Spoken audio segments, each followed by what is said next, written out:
Hello students, welcome again. Students, in today's video lecture, we want to understand this term free verse. We will discuss the definition, features and the exponents of free verse in English poetry.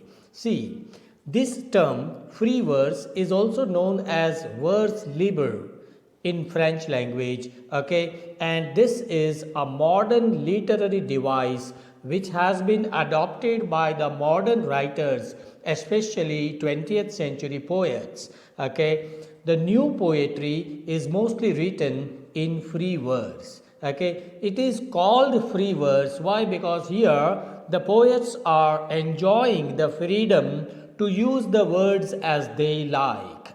You see, if you examine the traditional poetry of the 16th, 17th, and 18th century, then what do you see? Most of the poets are following some rhyming pattern. Most of the poets are following some meters. They are using iambic pentameter, tetrameter, hexameter in their poetry. Okay, but the modern poets of the 19th and 20th century, they do not, they do not wish to be bound by such norms of meter and rhyming pattern, and that's why they write poetry with that freedom, and that's why their poetry is known as free verse. Robert Frost, an important poet of English literature, very humorously commented. He said that free verse was just like playing table tennis without a net in between the two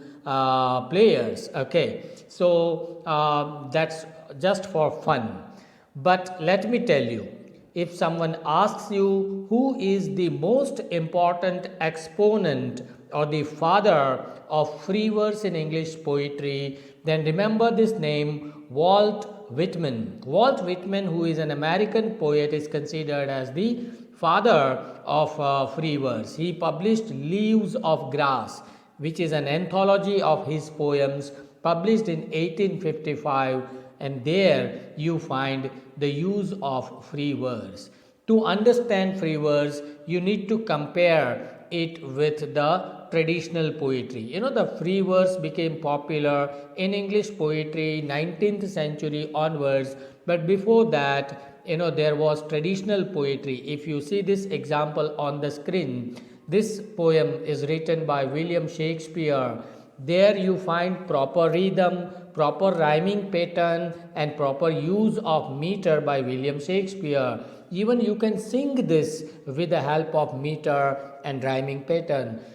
Like, listen to me. Sigh no more, ladies, sigh no more. Men were deceivers ever. 1 foot in sea, 1 foot on shore. To one thing constant never. And then sigh not so, but let them go and be you blithe and bonny, converting all your sounds of woe into hey, nonny, nonny.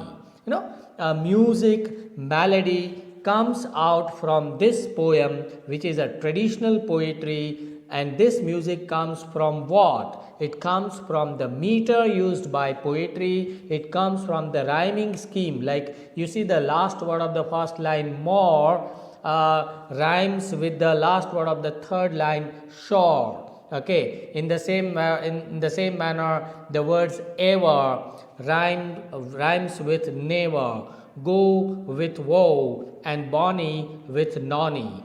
These words and this rhyming pattern, imparts musical quality to the poetry in the traditional times in 16th, 17th, 18th century. But I have taken this example of a modern poem. Okay, a touch of cold in the autumn night, I walk abroad, and so the ruddy moon lean over a hedge like a red-faced farmer. Okay, this poem is written by T.E. Hume. Here you find no rhyming pattern, no use of meter, and that's why it's called a free verse. How do you recognize whether it's a free verse or traditional poetry? Then you see, number one, no regular meter is used by the poet. no rhyming pattern, no rhyming schemes, our words are not rhyming with one another. And the third one is the rhythm comes from the words themselves. Okay, the poet makes use of such phrases, such words in poetry which themselves are rhythmic. So rhythm is natural in free verse. Okay, let me give you one more example of free verse written by Carl Sandburg. The poem is The Fog. The fog comes on little cat feet. It sits looking over harbor and city on silent haunches and then moves on. So it's a kind of prosaic poetry, but it's different from prose. How is it different from prose? Free verse is different from prose because in free verse the poet, no doubt he doesn't use meter, but he uses some rhythmic words and phrases. And who are the major exponents? Exponents means those people who are fond of using free verse.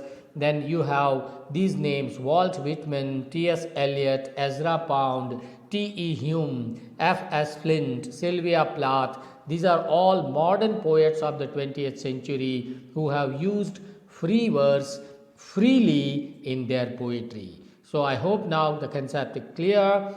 Please subscribe to this channel if you have yet not subscribed, and click on the bell icon so that whenever I upload a new video, you will get the notification. Thank you for watching. Thank you.